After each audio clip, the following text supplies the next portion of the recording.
Bonjour, bonsoir, chers internautes. Vous êtes là sur Congo Pro Télévision. C'est votre humble serviteur, Tonton Irano. Et je suis là précisément dans la commune d'Ensele. Boebi, tous un événement où est bengi procès. Il y a le docteur et puis la victime d'Orcas. Nous avons constaté tous un awa pour notre exclusivité. Il y a procès qui s'est passé.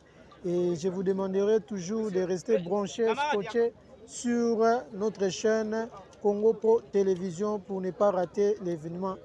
Et merci beaucoup. À suivre.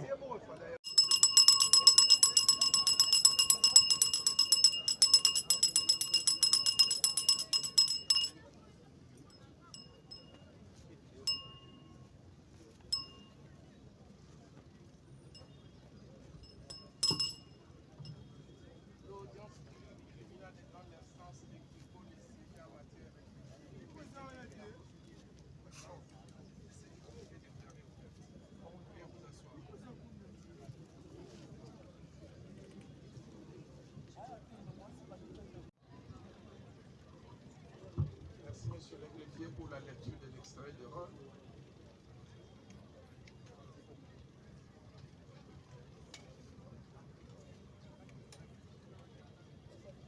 Messieurs les agents de sécurité, veuillez lui enlever. Laissez-les comparaître.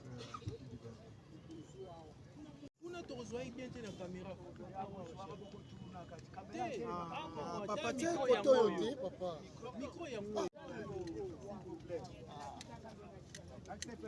Laissez les champs libres.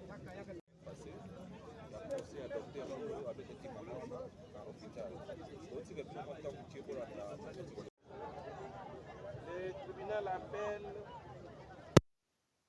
le prévenu David Balangadan. Prévenu David.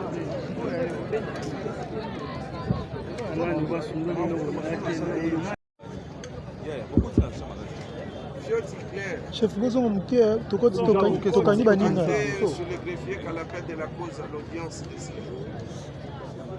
Le prévenu David Balanganaï, comparé en personne, assisté de ses conseils. Le prévenu comparé à personne, assisté de ses conseils, Maître Abdias Mateta Kole. Je suis avocat au barreau de Kinshasa Matete et barreau du Congo central. Maître Abdias Mateta Kole. Conjointement avec Maître Tombé Ndunga. Tombé Ndunga, nous sommes avocats au barreau de Kinshasa Gombe. Conjointement avec Monsieur le Président, défense conjointe avec Maître William Kimbungo, je suis avocat après la Cour d'appel de Kinshasa. Conjointement, Monsieur le Président, avec Maître Pelopi Moulunda, avocat au barreau de Kourou.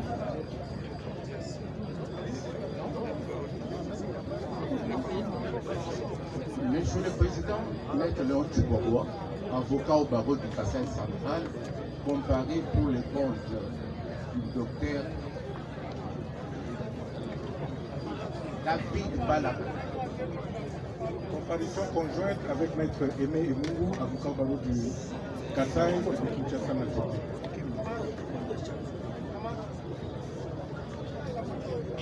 Comparution conjointe sur Maître Foster Mukasa, avocat au barreau près la cour d'appel de Mando. Comparution conjointe, Maître Joël Kadendanga, avocat au barreau du Kassai. Comparution conjointe avec Maître Ntumba Chikapa Samuel, Chikapa comme la ville de Chikapa, avocat au barreau près la cour d'appel de Maïndo. Défense conjointe, comparé Maître Kenji Wamulekela Jean-Marie, avocat au barreau de Kinshasa Matete. comparution conjointe. Maître Matsuka Mundema, avocat au barreau de Kinshasa Matete.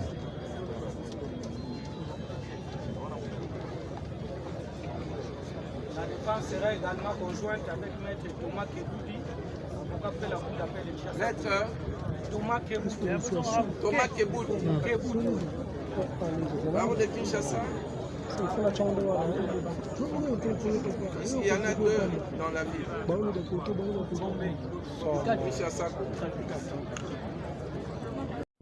Maître, maintenant ça va? Tout le monde a fait à sa comparution? La partie civile? Les parties civiles. Les parties civiles, les deux, Madame Fioti Nakweti, comparé représenté. Ici également M. Kidimba Kongolojan, comparé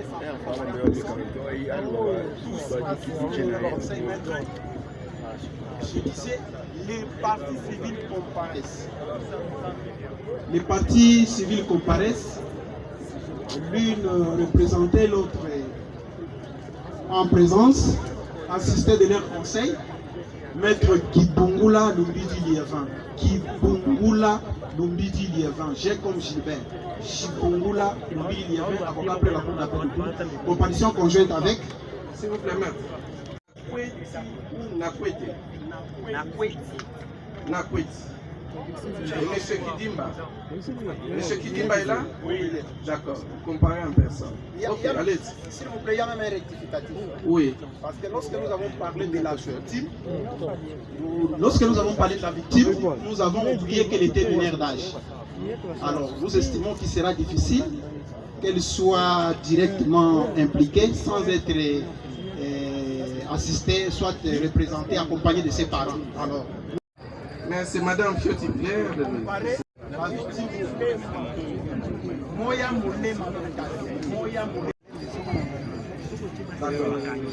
Madame Fioti Nakweti Claire. Ok, c'est bien noté.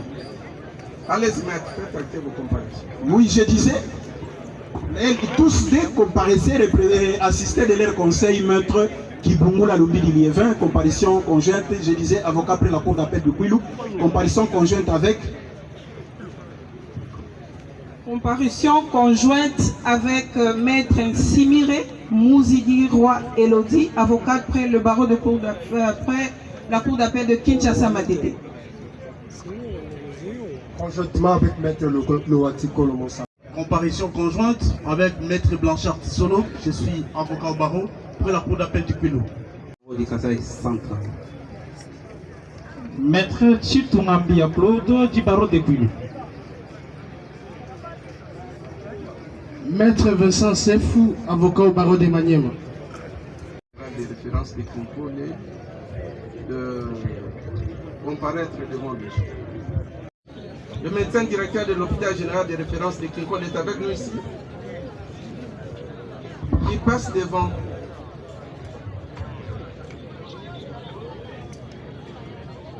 Le médecin directeur de l'hôpital général des références de Kinkole. Oui, vous pouvez passer devant.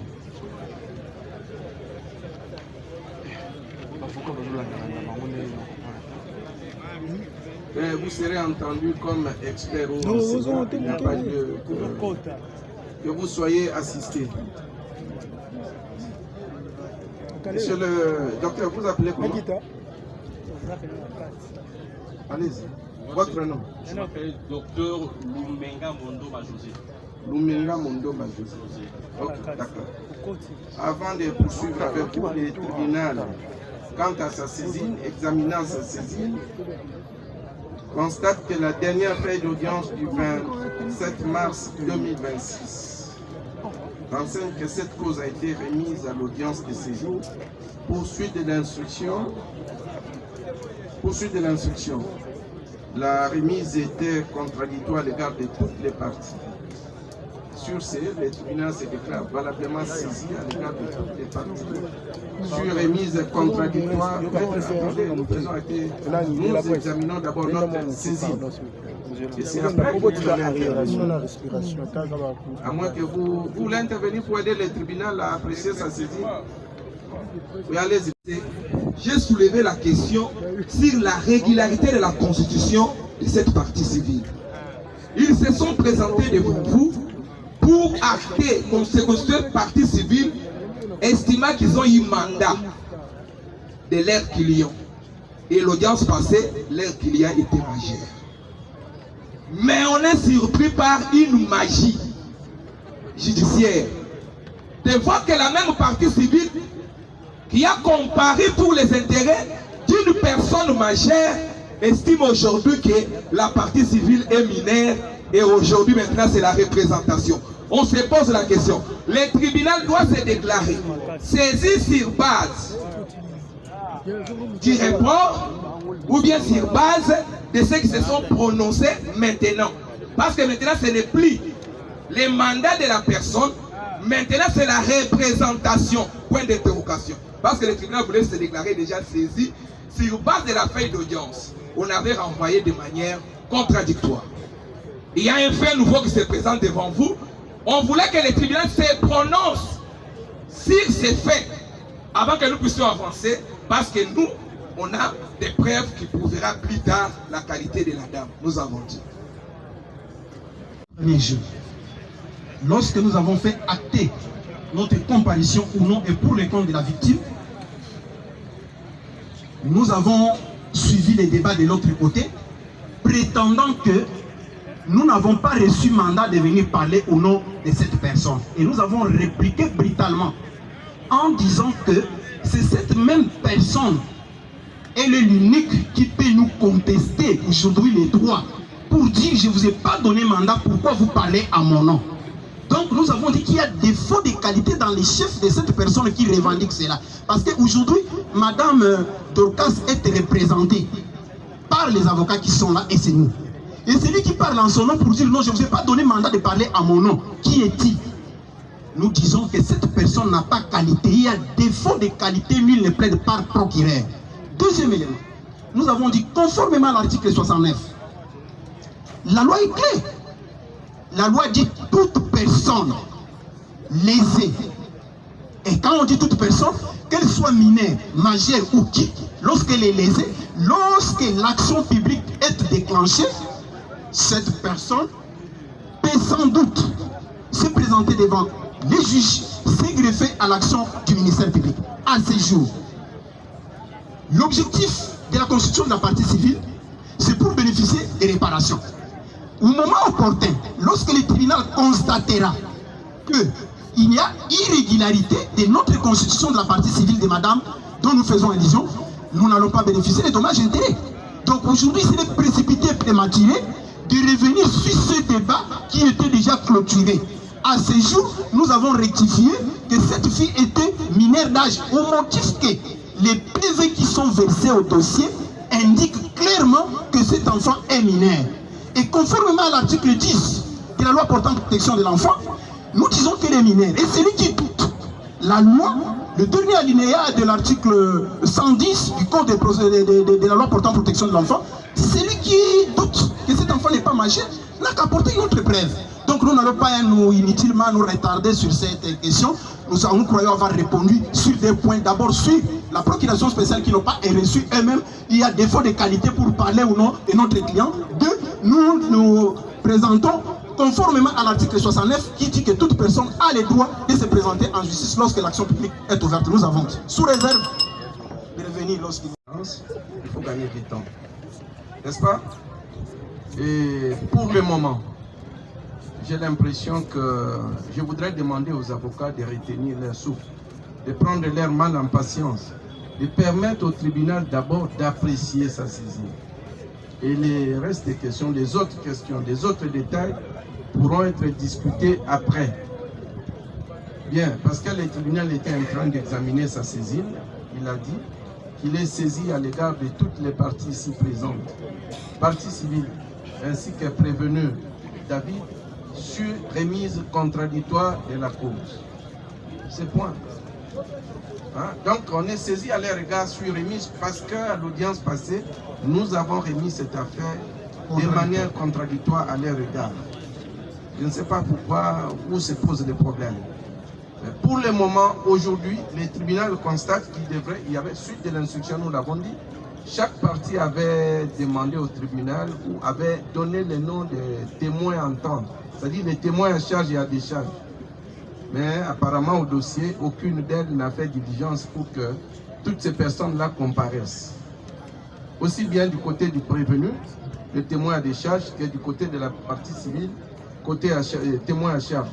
Le tribunal n'a remis l'affaire, il n'y a que le médecin directeur de l'hôpital général des références de Kinkole qui avait été sommé à comparaître à l'audience de ce jour. Donc donnez-nous l'occasion d'entendre d'abord ces témoins. Et si certains sont là, mais qui n'ont pas reçu de citation à témoins, le tribunal va les entendre volontairement. On va les sommer à comparaître pour être entendus. Bien, vous avez, ne fût-ce que toutes ces personnes-là peuvent organiser-vous du côté du conseil ou du prévenu, du côté de la défense, pour faire comparaître les témoins à décharge, du côté de la partie civile, pour faire comparaître les témoins à charge. Et aujourd'hui, nous allons également entendre quelques experts au rang de quel le médecin directeur de l'hôpital général des références. Docteur, vous êtes accompagné de certains de vos confrères, de quelques confrères? Ils sont là. Bien, faites-nous venir ne fût-ce que 2. Vous pouvez les choisir et comparer. Ils vont comparaître comme experts, avec cette obligation qu'ils ont le devoir de nous dire que la vérité devant les tribunaux. Et sous serment. Bien, merci. Il faut gagner du temps. Il y a une préoccupation. Oui, maître. La préoccupation est par rapport à la Est-ce que vous avez des témoins à charge? Nous avons cité le médecin directeur de CNPP qui ne devait pas comparaître comme renseignant, mais plutôt comme civilement responsable. Donc je crois que c'est la nuance qu'on devrait d'abord rectifier. Pour nous, nous ne l'avons pas cité comme témoin, nous l'avons cité comme civilement responsable. Nous avons également cité la République comme civilement responsable. Oui, mais vous devriez faire diligence pour que la République comparaisse. Exactement. La République comparée représentée toujours par qui? Oui. Par rapport à la République, vous savez, comme vous l'avez dit tantôt, c'est le vendredi soir que nous avons fini. Alors les démarches qui ont été faites, et surtout que nous qui intervenons dans les comptes, souvent des organisations qui nous envoient, il faut écrire, donc on n'a pas fait ça. Mais au moins, la partie civile a fait les efforts de faire comparaître, de faire venir Madame Claire, qui est la grand-mère. Oui. Donc, parce que le tribunal a dit ni la partie civile, ni les prévenus. Pour la partie civile, au moins, la grand-mère est là, nous avons fait les efforts, elle est là, mais au moins c'est la République qui n'est pas là. Je crois que nous allons voir au fur et à mesure comment nous pouvons les faire, pour ne pas empêcher le tribunal à avancer. Ok, c'est bien noté. Oui, maître, la dame à côté s'appelle comment? Madame Ayou, elle était une des patientes lors du déroulement de l'accouchement de Madame Dokas. Nous l'avons... Oui, nous avons compris. Vous voulez comme témoin à oui, décharge? Comme témoin à décharge. D'accord. Mais dans ce cas-là, nous demandons aux agents de sécurité qui sont ici de la prendre en charge parce qu'on devra l'isoler. On va l'isoler. Il en est de même des autres médecins en dehors de docteur, de médecin directeur. Maître, du côté de la partie civile, vous avez dit que vous avez souhaité... Les deux, s'il vous plaît, Monsieur le Président, oui. Les deux médecins également, oui. Ils sont également là. Il s'agit de docteur Mangwaou et docteur Yanga. Ils sont là. Oui, agent de sécurité. Exactement que Bokangi Bango, hein. Ok, ne kunate non, bazaba prisonnier. C'est-à-dire que ceux qui ont isolé Bango, c'est pour que balanda instruction. Parce que nous allons les entendre sur des points précis. Et alors, il ne faut pas balanda instruction. Ah ouais, hein? Il faut que tu aies Bango, moi, tu banda kobenga Bango, 1 à 1. Ok. Conseil de la partie civile. Vous avez dit que vous avez souhaité, vous avez sollicité la comparution du médecin directeur de l'hôpital général de référence de Kinkole comme civilement responsable. Exactement, c'est ça que nous avons dit. À moins que le tribunal trouve ça autrement. Mais non, mais le tribunal n'a rien à dire, c'est à vous de... Est-ce que l'hôpital est doté de la personnalité juridique? Est-ce qu'il peut valablement représenter l'État congolais? Non, non, nous n'avons pas parlé de l'État. Par rapport à l'État congolais, responsable. Nous avons dit, par rapport à l'État congolais, la procédure doit se faire autrement. Mais par rapport à l'hôpital, c'est à lui de venir nous dire que cet hôpital, c'est un hôpital de l'État, nous ne connaissons pas encore. C'est à lui de venir nous dire que cet hôpital ne lui appartient pas, c'est un hôpital de l'État. Ça va, nous avons compris. Donc en dehors de lui, vous avez un autre témoin à décharge ou quelqu'un d'autre dont vous avez souhaité la comparution ici? La maman, la grand-mère qui a accompagné... Et là, rang de partie civile. Oui, oui. Je crois que c'est la seule personne qui va nous aider et les différents PV que nous avons. Merci, c'est bien noté. Qu'on isole les autres témoins. Docteur, vos confrères sont là? Il travaille avec un médecin chef de staff qui a le contrôle technique de médecin. C'est lui qui contrôle le plateau technique et que le médecin utilise lors des opérations médicales. Bon, comparaissent les deux médecins. S'il vous plaît. Maître, s'il vous plaît. Il y a une personne que nous avons.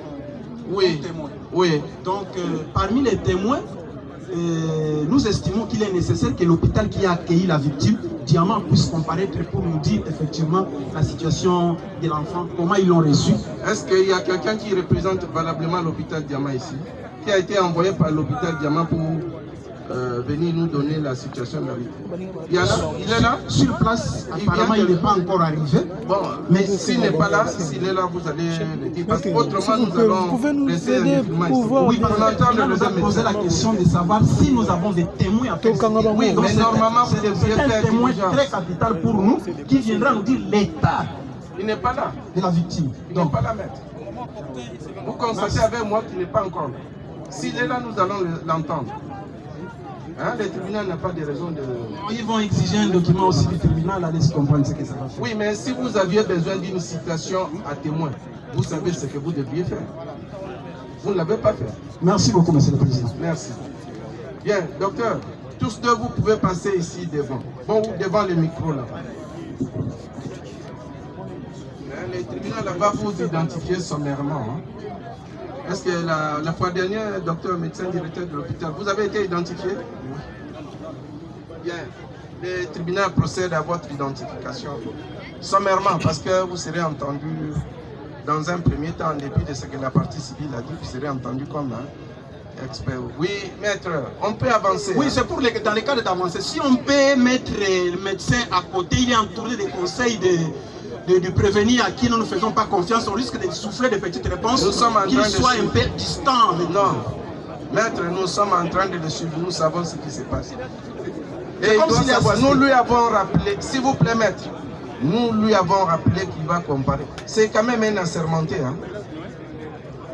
Vous avez rendu au PJ, non? Vous avez prêté serment de... Et voilà. Et si vous voulez qu'on puisse l'entendre toujours sous foi de serment, lui demander de prêter, de renouveler le serment, il le fera. Nous avons seulement estimé qu'il soit au milieu pour éviter les soins. Docteur, venez ici pour éviter des suspicions légitimes. Venez là. Oui. Derrière lui, sans conseil. Hein? Vous êtes accompagné de votre confrère, qu'il soit à votre gauche ou à votre droite. Mais, conseil, veuillez reculer un tout petit peu. Hein? Ne lui souffler, il ne faut pas lui souffler quelque chose. Parce qu'ici, c'est également sa liberté qui est en jeu. Oui. Parce qu'en cas de faux témoignage, il peut être poursuivi. Et le ministère public est là. Docteur, vous vous appelez comment? Maître, s'il vous plaît. S'il vous plaît. Non, non, non, maître. Non, non, non, non. S'il vous plaît. S'il vous plaît, maître. Je ne peux plus vous aider. D'autres humanitaires. Oui. La chaise pour la maman. Mais trouvez quelqu'un pour trouver la chaise. Demandez une chaise pour la maman.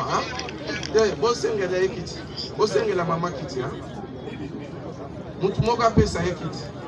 Ok, maman. Mais évidemment sous le soleil. Boyebisa maman songa kuna. Nansé ya nini. Comme vous êtes conseiller, vous êtes là. Quand vous avez poussé à maman, on va l'appeler. Akene kufana nansé ya. Le soleil est quand même un peu... Oui, docteur, vous appelez comment? C'est docteur Lumenga Mondoma José. Docteur Lumenga? Lumengamo. Lumengamo. Lumenga Mondoma José. Vous êtes né où? Je suis né à Kinshasa. Lumenga Mondoma José. Venez son nom. Né à Kinshasa, le 40e. Le 8 avril. Le 8 avril 1975. 1975. 75. Oui, 75. Effectivement. Vous êtes fils de? Je suis fils de Lumenga Momatumona Simon. Fils de monsieur Lumenga Momatumona Simon. Il est en vie? Papa est en vie? Il est déjà décédé. Oui. Et de madame? De madame Loté Kakonima Ndoma Georgine. Décédée aussi. Elle est décédée. Oui. Vous êtes marié? Je suis marié. Marié à qui? À Madame Otoye Lumasa Jolie. Marié à Madame Otoye Lumasa Jolie. Vous savez qu'on père de combien d'enfants? J'ai 2 petits garçons. Père de 2 enfants. Votre numéro de téléphone? C'est le 82. D'abord, avant le numéro de téléphone, quelle est votre profession? Je suis médecin. Médecin, oui. Votre rang au sein de l'hôpital? Je suis médecin directeur. Médecin directeur de l'hôpital général de référence de Kinkole. Votre numéro de téléphone? 82.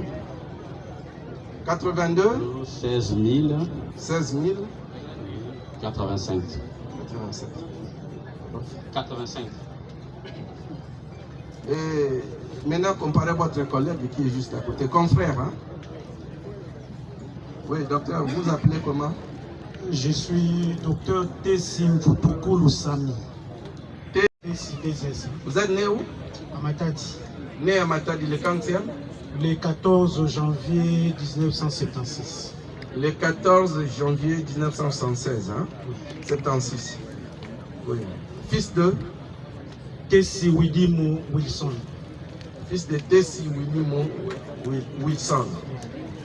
Le rapport est d'une importance capitale pour nous de la défense, nous avons dit. Merci beaucoup, merci maître. Mais pour le tribunal, effectivement, monsieur le procureur, y a-t-il un inconvénient qu'ils soient entendus comme experts? Nous avons en face de nous 2 médecins, le médecin directeur et le médecin chef de staff de l'hôpital général des références de Kinkole. Et nous sommes tous sans ignorer que ces 2 médecins n'étaient pas présents lors des événements, car ils étaient tous chez eux. Nous sommes également conscients du fait que ce sont là 2 responsables du prévenu. Que le tribunal veuille les entendre à titre d'experts, nous nous réservons au moment venu de revenir sur toutes les déclarations qui sortiront de leur bouche. Parce qu'ils sont le responsable direct du prévenu. Mais qu'à cela ne tienne, nous ne voudrions pas mettre la charrue devant le bœuf. Nous attendons voir, parce que nous avons des questions à faire poser par votre truchement, bien évidemment, à ces 2 renseignants. Nous estimons que s'ils doivent comparaître ici, ils comparaîtront à titre de renseignements. Ils ne sont pas experts, surtout qu'ils ont déjà un lien de subordination, une hiérarchisation entre eux et les prévenus. Ça c'est le 1. De 2, ils ne peuvent même pas être traités de témoins à décharge ou à charge parce que d'abord, ils n'ont pas vécu le fait. Nous attendons par contre, avec toute patience, voir quelles seront les questions que la partie prévenue par le truchement de ces éminents conseils pour qui nous avons beaucoup de respect va faire poser et nous allons les rencontrer. Nous avons dit. Merci, monsieur le procureur. Le tribunal se concerte. Oui, monsieur le président, nous voudrions... Maître, vous n'assistez pas les 2 médecins? Non. C'est le tribunal qui nous avait posé une question et l'intervention du ministère public a semblé énerver notre intervention et nous voulons replacer le mot ou les choses. Ce n'est pas à nous de rappeler qu'un expert ne doit pas nécessairement être présent au lieu de fait. Un expert, c'est quelqu'un qui connaît la matière et au regard des éléments qu'on lui apporte, il peut apporter des informations tendant à aider le tribunal. Nous avons dit. La partie civile. Monsieur le Président, nous avons encore la parole. Oui, allez-y, maître. Si le médecin directeur de l'hôpital général de référence de Kinkole est venu aujourd'hui à l'audience, c'est à la demande de la partie civile. Cette partie civile, Monsieur le Président, Monsieur le procureur de la République, selon son entendement, le médecin directeur est le civilement responsable du docteur David. Alors que le docteur David, c'est un agent de l'État. C'est un médecin du gouvernement congolais. Au lieu d'appeler l'État congolais à cette audience, pour lui, dans sa façon de faire les choses, a estimé que le médecin directeur, qui est le premier médecin de l'hôpital, et l'utilisateur du médecin mis en cause. C'est pourquoi nous disons ceci. Ce n'est pas nous. Le médecin directeur n'est pas venu ici à l'appel de la partie prévenue. Non, le prévenu est venu répondre aux faits tels que le ministère public lui reproche. Maintenant, la partie civile estimant que par le fait qu'il est médecin à l'hôpital général de référence de Kinkolé, son employeur n'est pas le médecin directeur, parce que le médecin directeur lui aussi est un agent de l'État. Donc il devait appeler l'État congolais qui devait se présenter ici par ses conseils comme civilement responsable. Mais quant au docteur Tessi, qui est le médecin chef de staff, c'est-à-dire le staff, c'est un service de l'hôpital qui gère les médecins. Peut-être votre tribunal pouvait avoir des questions à lui poser. C'est pourquoi nous l'avons cité. Donc, les médecins sont gérés par un médecin qu'on appelle médecin chef de staff. Voilà un peu la présence de médecins directeurs. Nous avons compris. Alors, de l'autre côté, s'il vous plaît, maître, s'il vous plaît, nous risquons de dormir ici. Ça suffit. À moins qu'il y ait des éléments nouveaux. Maître, vous interviendrez. S'il n'y a pas d'éléments nouveaux, je vais intervenir. Maître, s'il vous plaît, est-ce que vous êtes...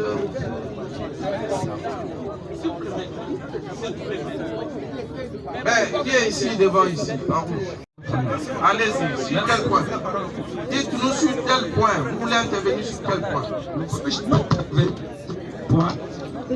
Nous avions fait appel à ce médecin directeur. Il y a certaines questions qui, par le trichement du tribunal, on fera poser à ce médecin directeur pour le faire confronter au prévenu. Mais ce n'est pas que votre nom, on n'a pas fait appel à ce médecin à qualité d'expert. Non. Nous avions demandé tout simplement que ce médecin directeur, bien qu'il est responsable avec de l'aide de subordination, avec le prévenu, qu'il soit là parce qu'il est responsable. C'est quand on lui de nous dire si l'hôpital a une personnalité juridique. Nous avions dit votre nom. Sirabandama, Monsieur le Président, pour nous de la partie civile, nous ne comptons pas que le médecin directeur soit entendu en qualité d'expert. Il peut à l'audience de ce jour être entendu en qualité de renseignant. Parce qu'en qualité d'expert, il ne sera pas partiel, il ne sera pas neutre pour donner une expertise en toute neutralité. Parce qu'entre lui et le prévenu, il y a un lien de subordination. Il pourrait se faire qu'il donne une expertise, soit pour décharger ou charger le prévenu. Pour nous, il n'y a pas de lien qu'il soit entendu comme expert. S'il y a lien qu'un expert soit entendu, que le tribunal puisse recourir au service de notre médecin, nous avons dit. Mais quand on dit deux interventions, n'allez pas trop. Allez-y, maître. Allez-y. Enfin, Monsieur le Président, je crois que nous avons été limpides dans notre demande. Nous avons dit, nous avons cité l'État congolais comme le civilement responsable. Également, nous citons le médecin directeur. C'est lui qui viendra nous dire que ce n'est pas nous les responsables de cet hôpital. C'est à ce moment-là que nous allons voir ce qui s'est fait. Mais quant à sa comparaison comme expert, non. Comme c'est nous qui l'avons cité. Pourquoi ils veulent parler à notre nom? Nous ne l'avons pas appelé comme expert. Qu'ils ne comparaissent pas comme expert, étant donné qu'il y a des liens de subordination, ça c'est clair. Donc ça ce n'est pas ça, ce sont des notions ABC, on ne peut pas revenir sur ça. Donc ça ne sert à pratiquement à rien de gaspiller le temps pour ça. C'était sur notre demande, nous avons voulu qu'il comparaisse devant vous, nous allons lui poser des questions et les questions vont éclairer la lanterne de votre tribunal, pas comme expert nous avons dit. S'il vous plaît, maître. Allez-y. Pour la partie civile, Mabouya Cécile, avocat au barreau du Kwilu. Maître Mimbu Mabouya Cécile, avocate au barreau du Kwilu. Rejoignez. Maître, je crois qu'il ne faut pas mettre la charrue devant le peuple. Le tribunal a dit qu'il entendait les deux médecins ici présents comme experts. Est-ce que lorsqu'il s'agit des experts, on a besoin de connaître les liens de subordination, de parenté, d'alliance qu'il a avec le prévenu ou la victime? Oui. Écoutez, s'il vous plaît, le tribunal vous donne sa position. Ce n'est pas un témoin. Quand il s'agit de témoins ou de renseignants, on pose la question. Vous avez des liens de parenté? des liens de subordination, des liens d'alliance. À ce moment-là, le tribunal apprécie, compte tenu des liens de parenté, des liens d'alliance, des subordinations qu'il a avec le prévenu ou avec l'une des parties, il sera entendu comme renseignant. Mais ici, il s'agit des experts. Est-ce qu'ils ne sont pas médecins? S'il vous plaît, ne discutez pas avec les tribunaux. Je vous donne la position du tribunal. Vous aurez l'occasion de discuter. Il faut toujours, nous apprenons chaque jour. Vous comprenez? On dit les témoins, des reproches, c'est aux témoins, des reproches, c'est aux experts. Vous avez déjà lu une partie de l'ouvrage, ou bien des Rubens qui parlent des reproches des experts. Il va nous donner sa position, et vous allez en discuter. Et puis ici, les témoins, qui vous a dit que ce qu'il va dire ici comme expert va s'imposer au tribunal? Maître, attendez, c'est pour faire acter votre comparution?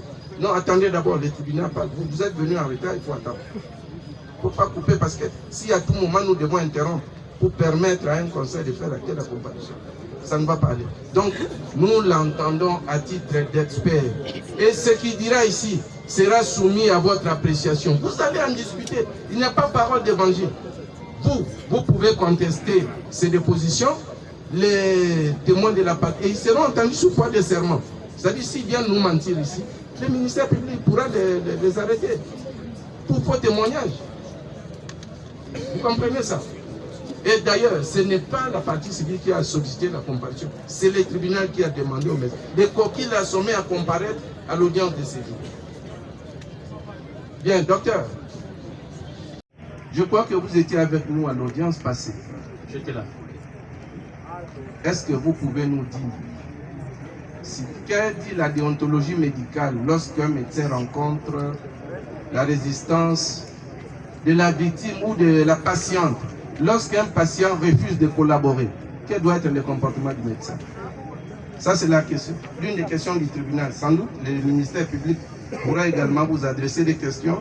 Il en est de même des conseils de la partie civile, comme celle des conseils de la partie prévenue. Quel doit être le comportement du médecin traitant en cas de résistance de la victime ou de la patiente? En tant que médecin, vous êtes devant un patient qui est non collaborant. Ce qui est recommandé, c'est d'obtenir le consentement de votre patient devant une urgence, comme c'est le cas de notre médecin. Une accouchée non collaborante qui refuse les soins post-partum. Ce qui est recommandé, c'est de rassurer votre patiente, chercher à la convaincre par des méthodes que vous trouvez qui sont bonnes. En cas, si malgré tout, ou en cas de refus persistant de collaboration, je crois que la déontologie médicale, s'il vous plaît, maître, reculez un tout petit peu. Les médecins, reculez un tout petit peu. Les conseils, reculez un tout petit peu. Merci. Vraiment, essayez de laisser les experts répondre en toute indépendance, sans interférence, en toute impartialité. Si malgré tout, il refuse d'offrir sa collaboration, vous pouvez lui administrer quelques gifles ou quelques coups de poing, n'est-ce pas?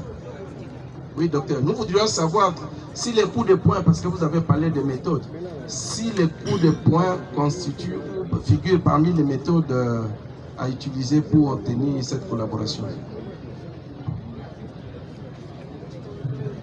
Je peux laisser... Oui, docteur. Votre confrère vous serez entendu. Hein? Laissez docteur Alobaye Moko. Hein? Vous aurez le temps de répondre. Oui, docteur. Est-ce le coup de poing, les gifles et d'autres méthodes figurent parmi les méthodes à utiliser en cas de refus de collaboration? Non. Oui, docteur? Non. Hey. Nous ne sommes pas au stade ici. Même si vous applaudissez, ça n'emporte la décision, c'est le tribunal. Hein? Oui. Non, docteur, s'il vous plaît, nous sommes en train d'entendre le médecin. Vous avez dit non. Vous ne pensez pas que lorsque la patiente présente une résistance, que le médecin traitant peut lui administrer un petit coup, 2 coups, 3 coups, et ça permet quand même de résoudre, d'obtenir sa collaboration? J'ai dit non. D'accord, bien noté.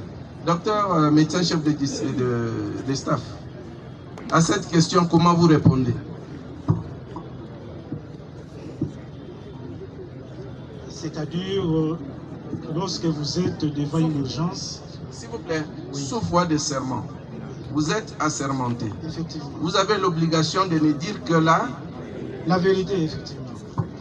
C'est-à-dire, les cas échéants, on est en face d'une accouchée qui saigne, qui fait une hémorragie des postpartum. Cet accouché n'a que 2 heures de survie. Et vous allez comprendre, Monsieur le Président, que cet accouché a mené la vie dure à l'équipe depuis le travail d'accouchement, à l'accouchement et après l'accouchement. Alors, devant les cas pareils, si l'équipe n'est pas à mesure d'obtenir les consentements éclairés du malade, encore faudrait-il que les malades soient stables. Ici, on vous dit une hémorragie de postpartum immédiate. C'est une urgence obstétricale. C'est une urgence obstétricale. C'est parmi les grandes causes de décès maternels. C'est la 3e cause. Donc l'hémorragie en soi, c'est la première cause, à une affaire de 57% des décès maternels. Et pour le cas de notre accouché,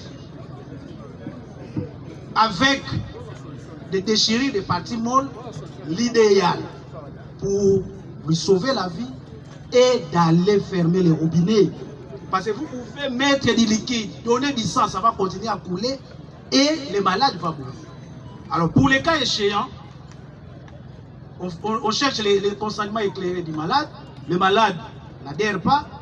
On fait associer les personnes influentes de son entourage. Il n'adhère pas, on transfère. Mais ici, vous devrez savoir que nous vous avons dit, cette malade n'avait que 2 heures. Alors il faudrait essayer de voir, les coups ne sont pas permis, mais je pense que notre médecin a essayé de faire ce qu'il a pu faire pour essayer de sauver la vie de ces malades, surtout qu'il était dans une situation de nécessité. Parce que, actuellement, pour référer une accouchée ou bien une femme enceinte, vous devrez obtenir l'autorisation des ambulanciers du Fonds de promotion de la santé qui sont stationnés à l'hôpital.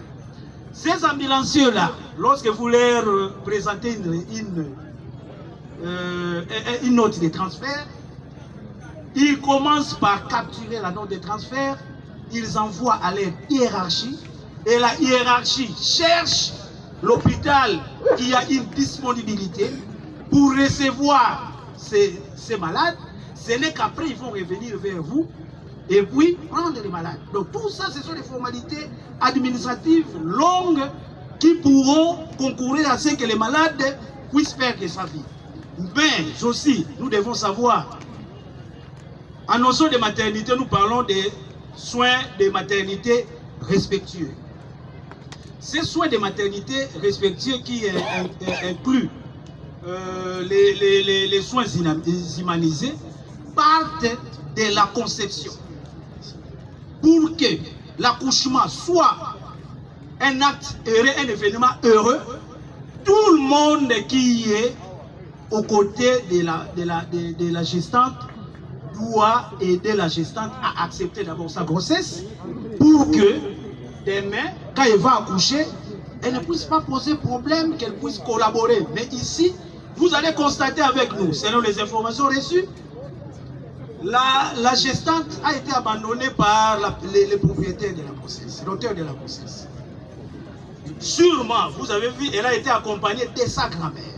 Sûrement, elle a vécu des chocs. Et c'est ces chocs-là qui ont fait que l'accouchée ou soit la gestante ne puisse pas adhérer à tout ce que l'équipe peut lui présenter.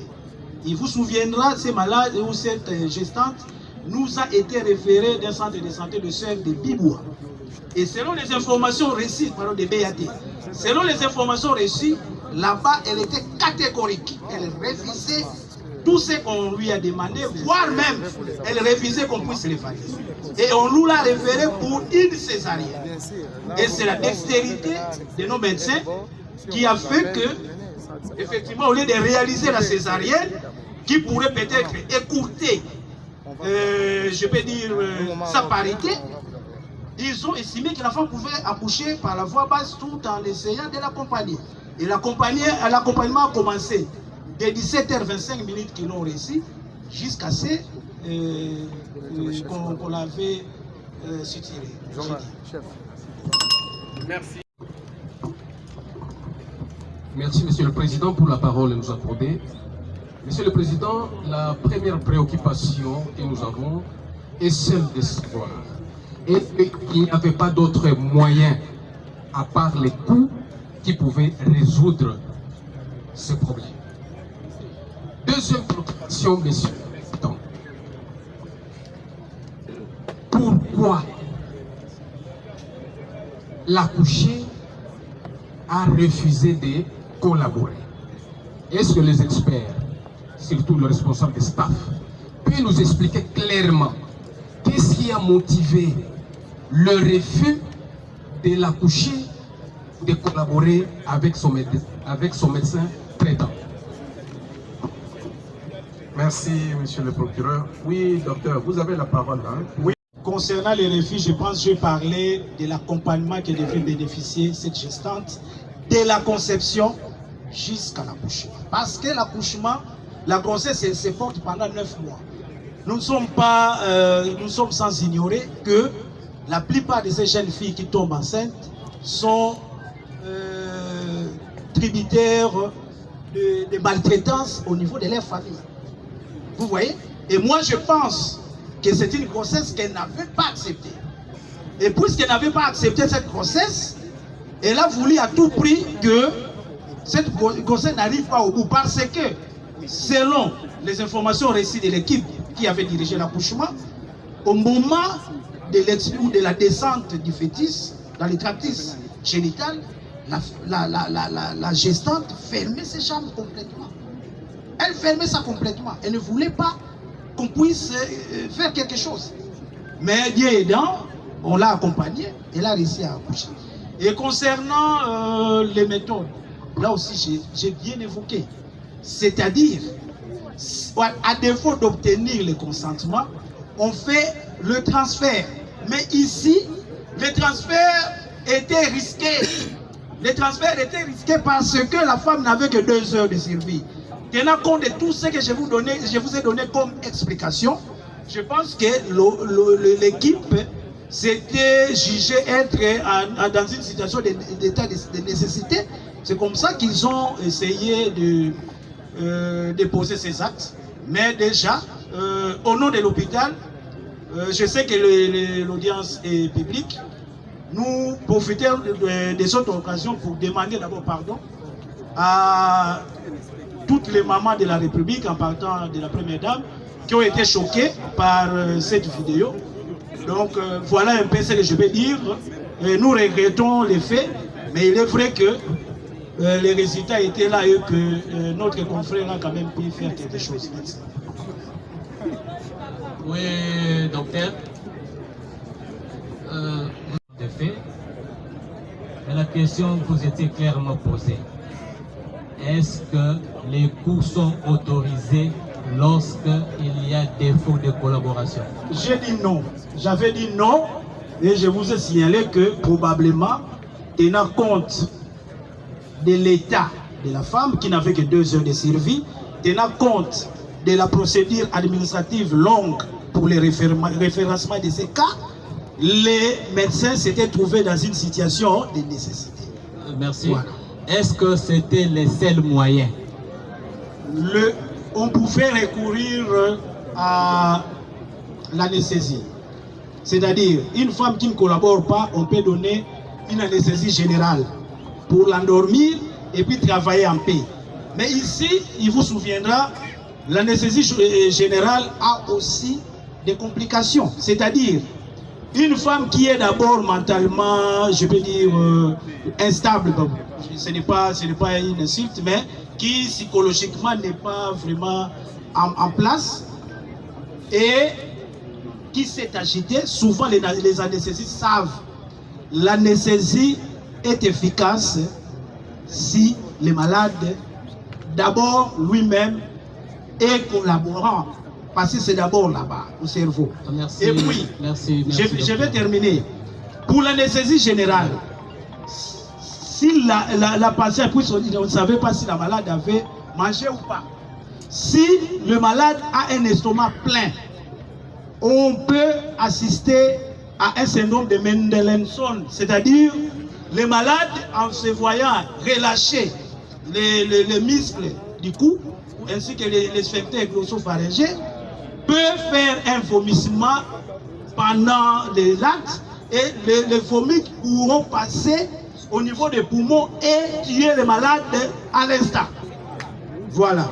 C'est pour cela peut-être qu'ils n'ont pas recouru à l'anesthésie générale. Voilà, vous avez dit tantôt, vous avez encore, reprenez le micro.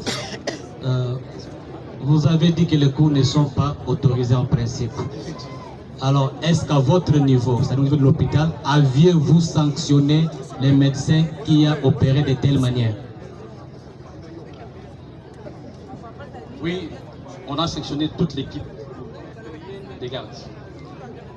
Pourquoi cette équipe avait-elle été sanctionnée?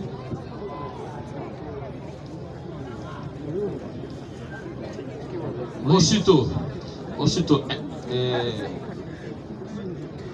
entrer en contact avec les vidéos, parce que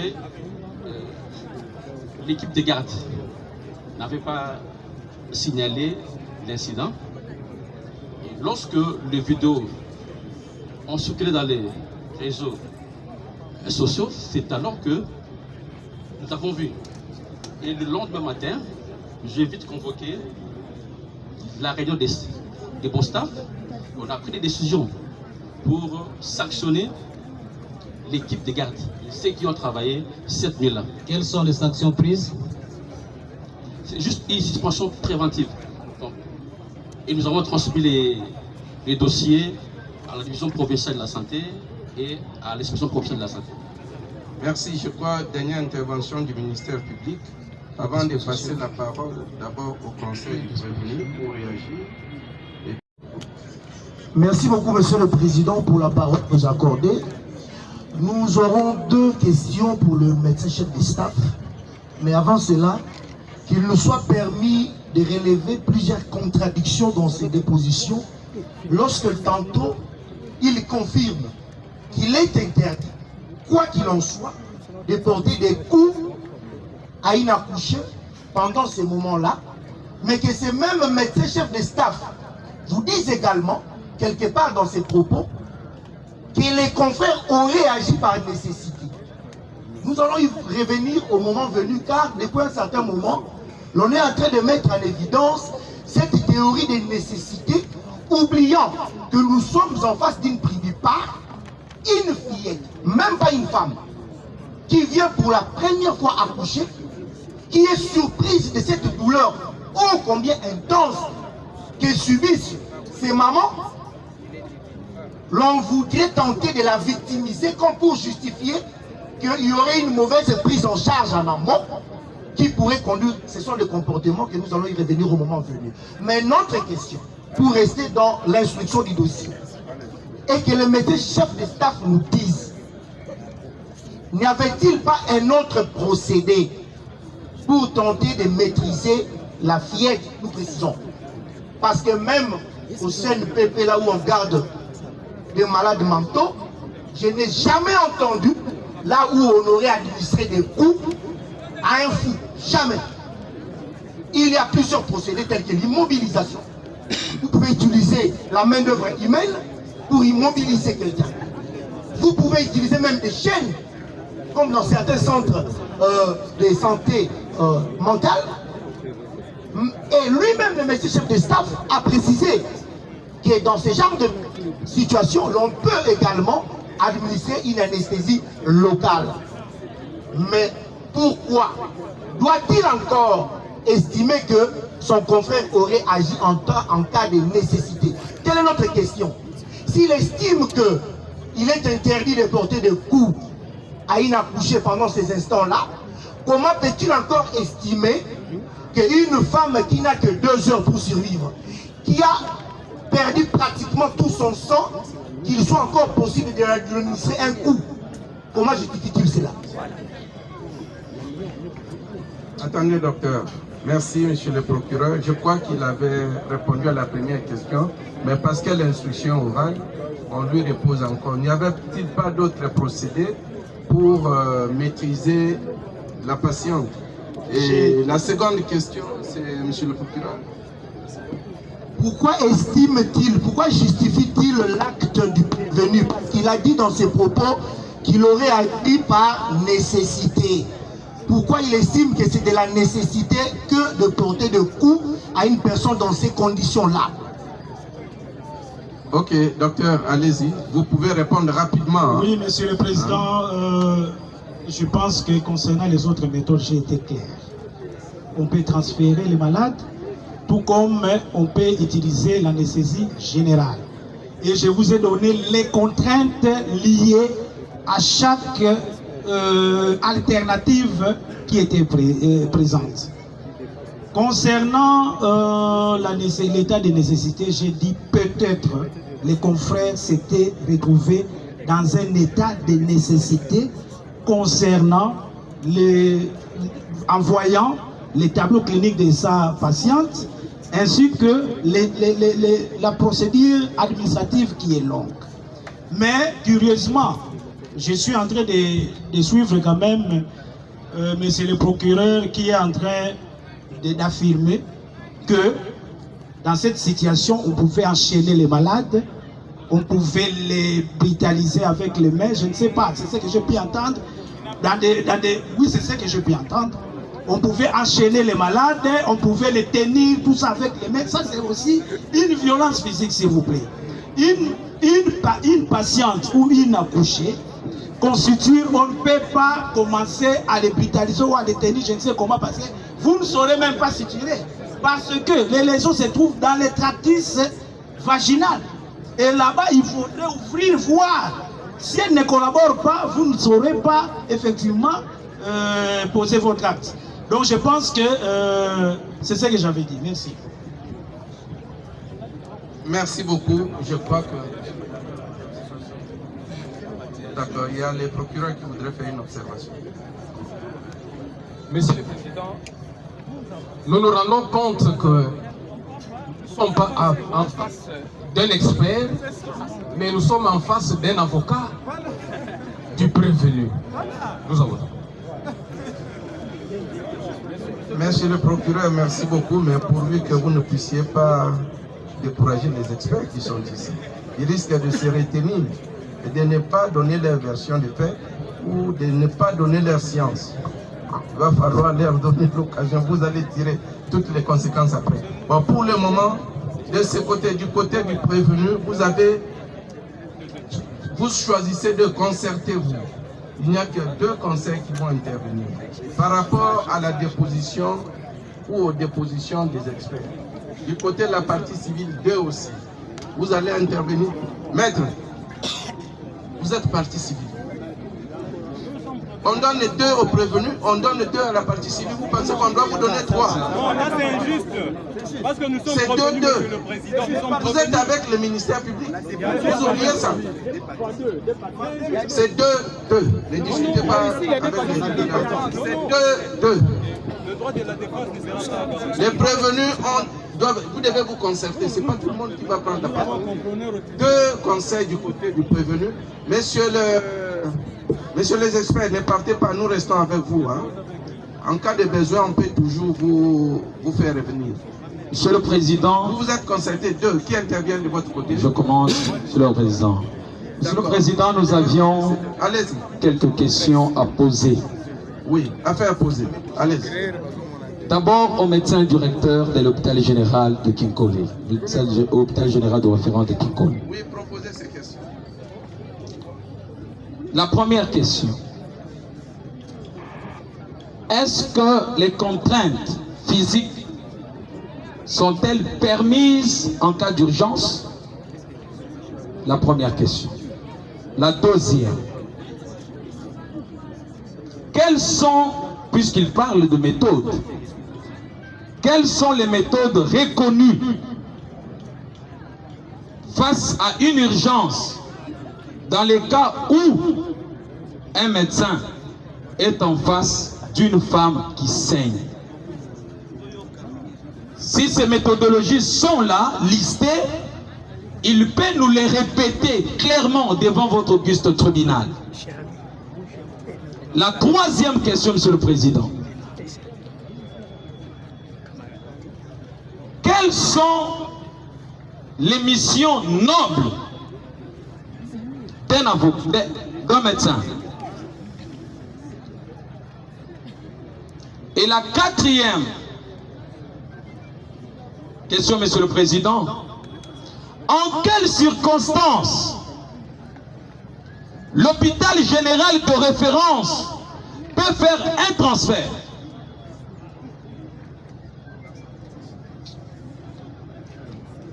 Et pour terminer, vous avez dit qu'il y avait deux questions, vous en êtes... j'ai dit quelques questions, Monsieur le Président. Allez-y. Nous sommes de la défense, laissez-moi poser. Oui, parce que vous voyez qu'ils doivent avoir le temps de retenir ces questions. Et maintenant, la dernière question, c'est au médecin chef de staff. Après l'accouchement avec déchirure, quelle est la durée optimale qu'on peut attendre de la patiente?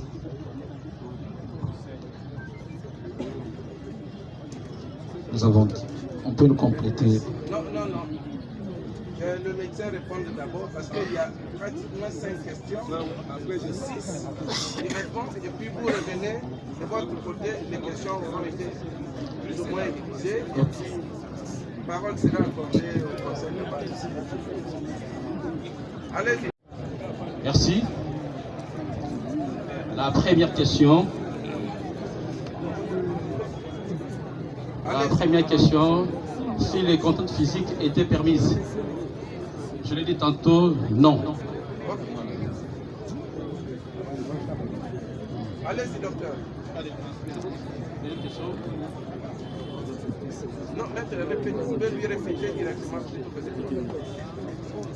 Contrainte physique, il a répondu non. Deuxième question. Les méthodes requises. S'il vous plaît, Monsieur le Président, toutes les questions sont adressées au médecin chef de staff, pas au médecin directeur. Non, c'est lui qui gère.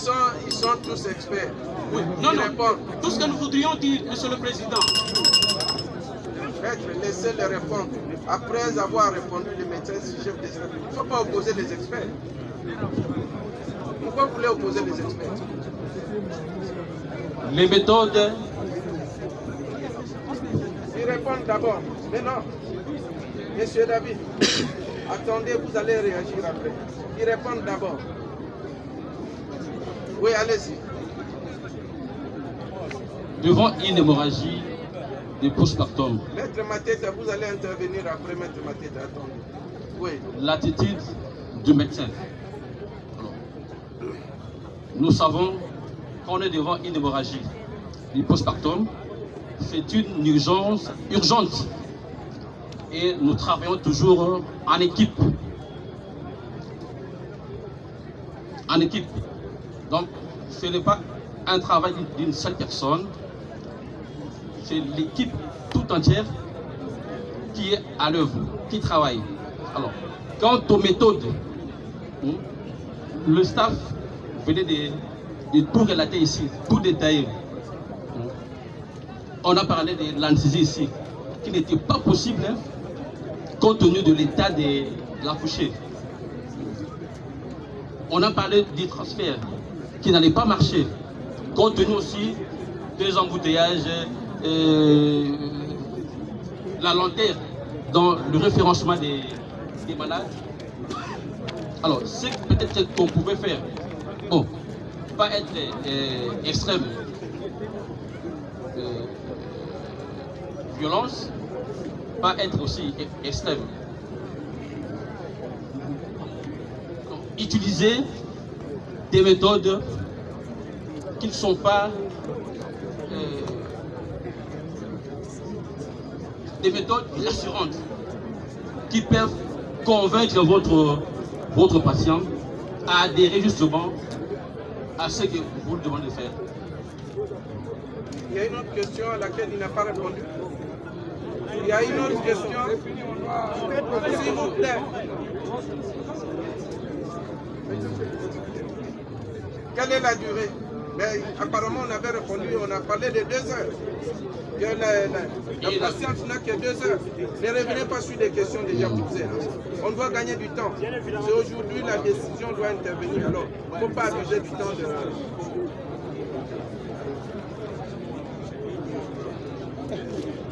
Allez-y, maître. Merci beaucoup, Monsieur le Président. Première question. Et si ce n'est pas les questions, nous allons réagir par rapport à tout ce... Vos observations, allez-y. Merci beaucoup, Monsieur le Président. Parce que nous avons constaté que toutes les questions posées, c'était pour déclencher une vérité, parvenir à la conclusion selon laquelle si donner un peu de coups était autorisé. C'est toutes les questions tournent autour de ça. En suivant, surtout, médecin directeur à la fin, il vous dit, on ne peut pas adopter l'attitude d'être loin de la violence. Non, il vous dit qu'on peut recourir, donc être juste milieu, pas extrême dans la violence, mais être le juste milieu. Mais voilà maintenant ce que nous dit l'article 18 de l'ordonnance numéro 70-158 du 30 avril 1970 déterminant les règles de la déontologie médicale. Parce que nous avons parlé ici sans... cet article un peu de mots. Monsieur le Président, c'est la défense. Oui, allez-y. On n'est pas venu laisser notre client à l'abattoir, mais on est venu défendre les intérêts de notre client. Oui, maître. Les droits de la défense est garanti par la Constitution de la République. Allez-y, maître. Voilà. Maintenant, l'article 18 nous dit ceci. Les médecins qui acceptent de traiter un malade s'obligent, c'est une obligation, à assurer personnellement ou avec l'aide de personnels qualifiés tous les soins médicaux à son pouvoir. C'est l'alinéa 3 qui m'intéresse. Il vous dit avoir le souci primordial de conserver la vie humaine.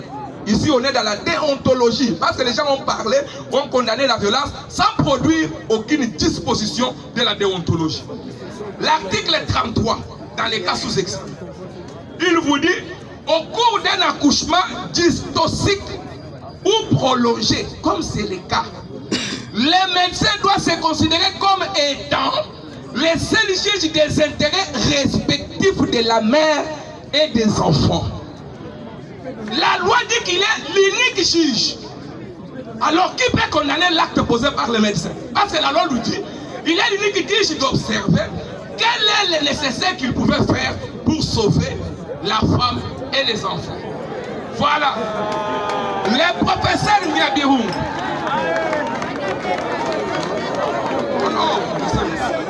Le professeur Niabirou, dans son ouvrage sur la responsabilité pénale et civile des médecins en droit zaïwa, estime à la page 26 que le médecin est soumis aux obligations de diligence et de prudence vis-à-vis des malades. Il est soumis aux obligations de diligence et de prudence vis-à-vis des malades. L'obligation de diligence consiste à quoi? Lorsqu'un médecin...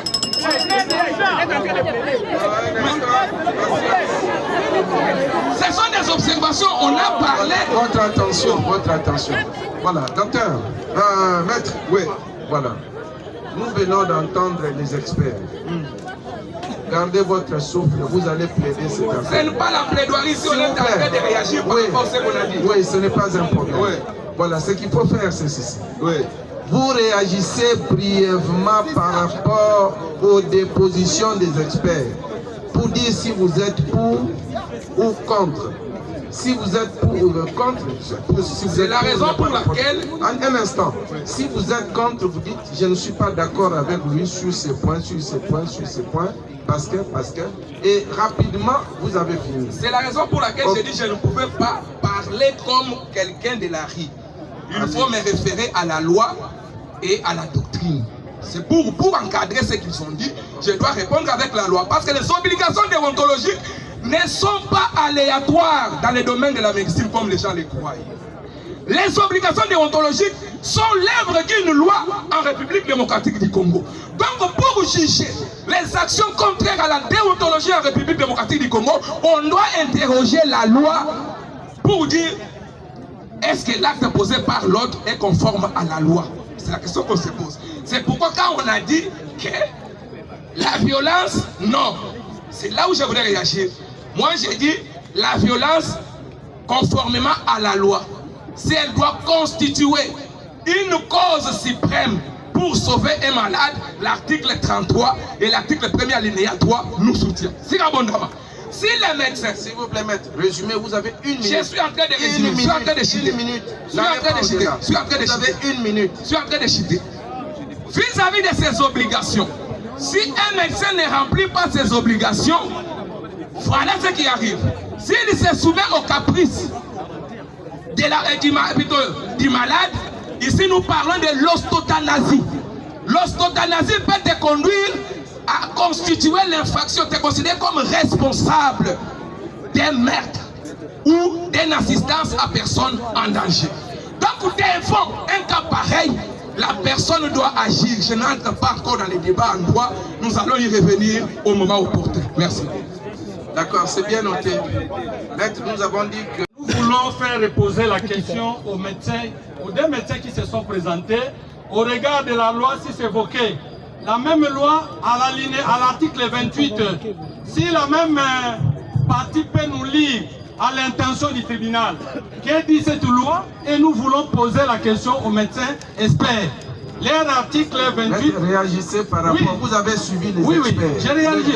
Par rapport à leur code de déontologie, l'article 28 du code de déontologie des médecins, cet article interdit un médecin de pratiquer la torture ou de donner, faire des contraintes aux malades. Mais maintenant, étant médecin, par rapport à leur déclaration en tant qu'expert, moi j'aimerais déposer, les confrères peuvent déposer le même rapport de son hiérarchie. Les médecins David a été entendu par la division provinciale de la santé. À ses pairs, devant ses pairs, il a passé aux aveux, il a accepté qu'il a mal agi. D'après les experts, quelle est leur réaction par rapport à ces rapports? Nous avons dit. Surabondamment, Monsieur le Président. Merci. Ok, allez-y, merci. Surabondamment, Monsieur le Président, toujours nous basons sur l'article 28 du Code de déontologie ici évoqué, qui interdit aux médecins d'utiliser des mesures de contrainte lorsque les patients, et je précise toute mesure de contrainte, toute mesure de contrainte est interdite à l'égard du patient qui refuse de donner son consentement.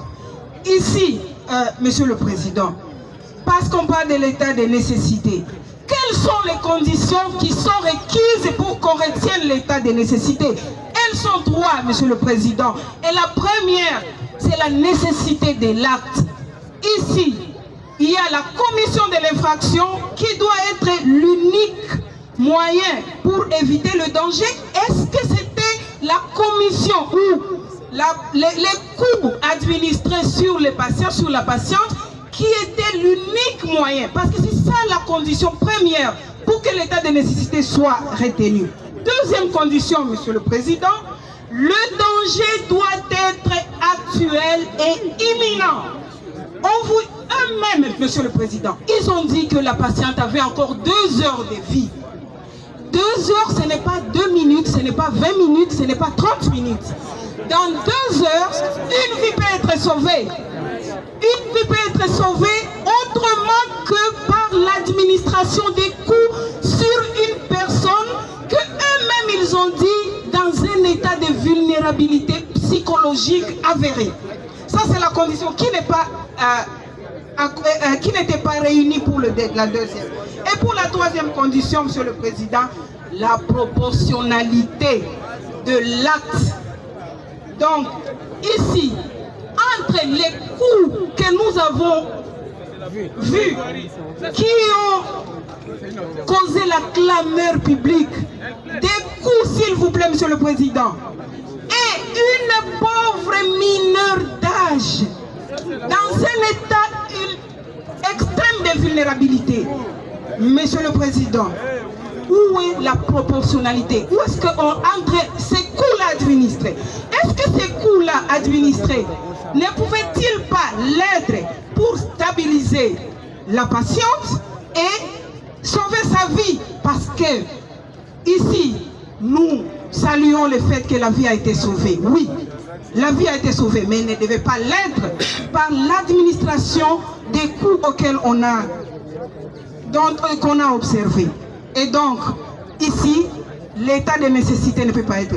Enfin, Monsieur le Président, parce qu'on parle de l'état de nécessité, on a évoqué ici l'article 28 qui interdit. Et pour illustrer un cas, dans notre société, c'est le cas des témoins de... Quels sont les points sur lesquels vous n'êtes pas d'accord? Je suis, premièrement, le point sur lequel je ne suis pas d'accord, c'est dire qu'il est formellement interdit aux médecins d'administrer quelques coûts aux patients pour obtenir des résultats escomptés. D'accord, c'est bien noté. Donc vous insistez, vous confirmez que l'administration des coûts est permise. Et je voudrais dire, c'est sinon en termes médicaux, on ne parle pas des coûts. Si j'ai utilisé les coûts parce que cela provient de ceux qui m'ont accusé. Oui, mais nous parlons de stimulation ou de fessée. Par exemple, quand un bébé vient de naître et qu'il ne crie pas, il est permis à la sage-femme de lui administrer de fessée pour lui faire mal, afin que quand elle va crier, que l'air puisse passer par les poumons et permettre à ce donner de respirer. Et si vous défendez une femme âgée, mais que dire d'un nouveau-né? Qui est plus vulnérable entre un nouveau-né de quelques minutes et une femme âgée qui a la conscience mais qui ne veut pas collaborer? Ok, merci beaucoup. Merci. Oui, maître, vous pouvez réagir un peu de mots? Merci, s'il vous plaît. Oui, allez-y. Veuillez m'excuser. La femme dont il est question ici, j'ai de preuves palpables que ce n'était pas une mineure, mais c'est une femme âgée de 19 ans. Vous pouvez, mais pourquoi vous gardez ces preuves pas devant vous? J'en ai ici, j'attendais que vous les demandiez, on allait vous les fournir. Non, il faut les fournir. Merci. Parce que nous, on ne pouvait pas savoir que vous êtes en possession de ces preuves. Le tribunal n'est pas... Et la note de référence dont nous ne sommes pas responsables et la fiche administrative rédigée dans notre hôpital. D'accord, c'est bien noté. Monsieur le Président, oui, maître, un peu de mots parce qu'on avait accordé la parole de notre côté, maître. Vous n'aviez pas les renseignements d'un patient, d'une personne malade à l'hôpital, c'est lui-même qui donne.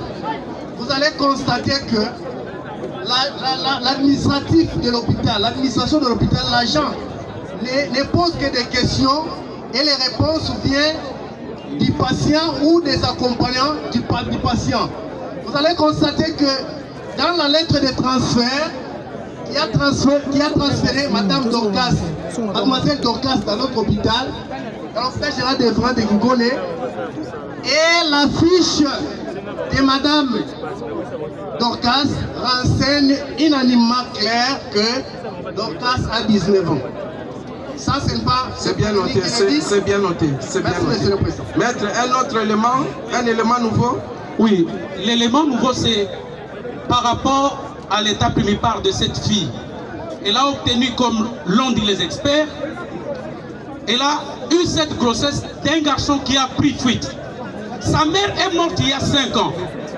Elle a laissé un enfant de 5 ans et c'est à l'accouchement que sa mère est perdu et cet enfant est sur la rue.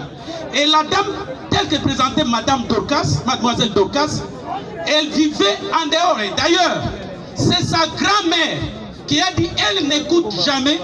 Pour qu'elle écoute, il faut qu'on lui administre des coups. Ça, c'est sa propre grand-mère qui l'a dit. Elle est ici sur place. Nous avons les témoignages. Les autres témoins pourront vous le dire que même sa propre grand-mère, elle n'avait pas besoin de cet enfant. Elle ne voulait pas en avoir. Voilà, nous avons dit. Ok, c'est bien noté. Laissez voter la maître. Oui, merci bien, Monsieur le Président. Je voulais un peu réagir, votre honneur, à ce qui a été dit. Votre attention. Sinon, nous allons suspendre l'audience ici pour aller dans la salle, dans une autre salle. S'il vous plaît.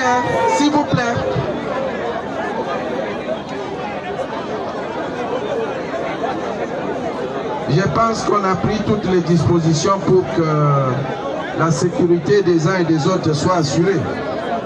Parce qu'il faut éviter des débordements ici. S'il vous plaît, Bozala Kimia. Ceux qui vont continuer côté à Makelele, vous allez obligé à suspendre l'audience awa. Pour qu'il est dans une autre salle. Vous voyez, hein?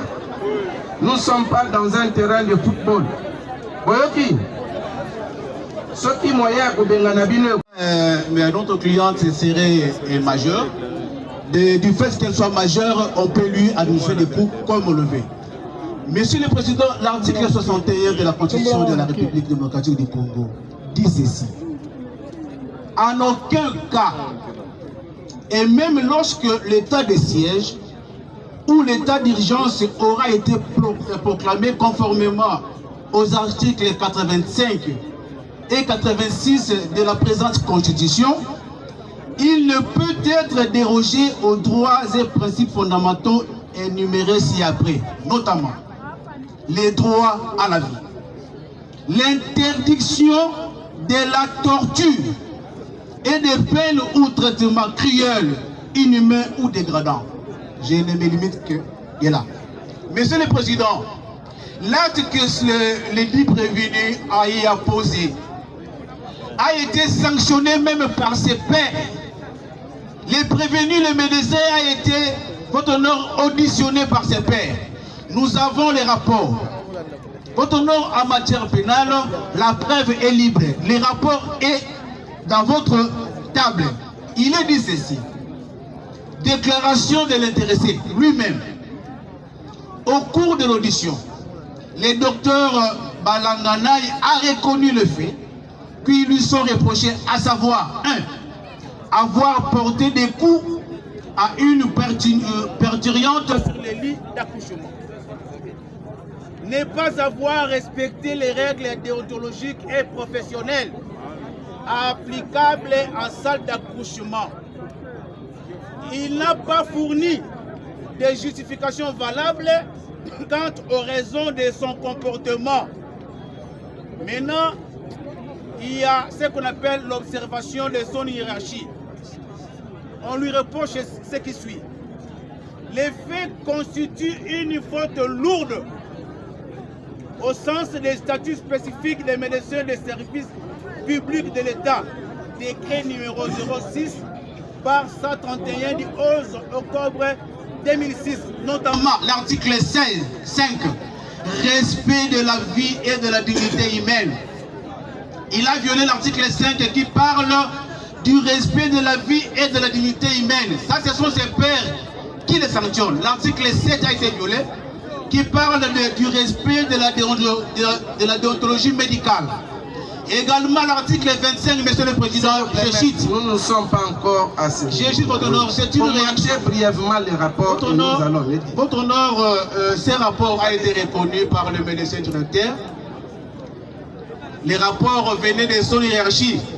Nous venons ici, votre honneur, de démontrer que, hormis l'audience de ce jour qui doit les condamner, mais il a été déjà sanctionné par ses pairs. Tout ce qu'il est en train de dire ici, il les a reconnus devant ses pairs. La preuve est là. Vous en avez dans votre tribunal. J'ai dit. Je peux ajouter, Monsieur le Président, dans des petites phrases, tout en rencontrant ce qui a été dit de l'autre côté, les deux experts ont confirmé que les coups sont interdits. Les deux, personne n'est allé au-delà de cette réflexion. Mais par la témérité du prévenu, quand il prend la parole, il dit non, lui conteste. Pour lui, les coups sont autorisés. Je renvoie le prévenu à l'article 28 de la loi cadre de la santé numéro 18 par 035 du 13 décembre 2018 fixant l'organisation et le fonctionnement de la santé publique en République démocratique du Congo. Cette disposition, l'article 28, dit ce qui suit. Toute mesure de contrainte à l'égard du patient est interdite. Contrairement à ce qu'il dit. Donc vous allez constater que c'est un homme qui est téméraire. Il conteste et il défie.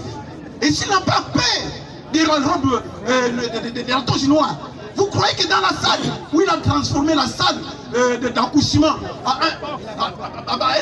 à une salle de boxe, et enfin l'article 31 du code de déontologie médicale, qui est l'ordre des médecins, ici issu de l'ordonnance numéro 70 par 158 du 30 avril 1970, à son article 31 dit ce qui suit.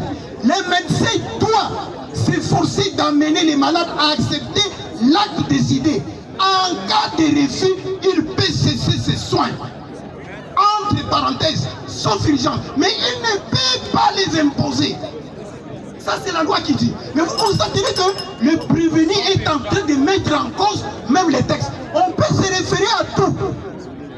La grande famille romano-germanique, où la République démocratique du Congo est issue, elle tire ses sources principalement à la loi. Du moment où la loi a déjà donné des réponses en ce qui concerne les coûts dans la salle d'accouchement, tous les autres auteurs, la jurisprudence, la doctrine et les restes ne peuvent que se taire. La loi a tranché cette question. Nous n'allons plus perdre le temps sur ça.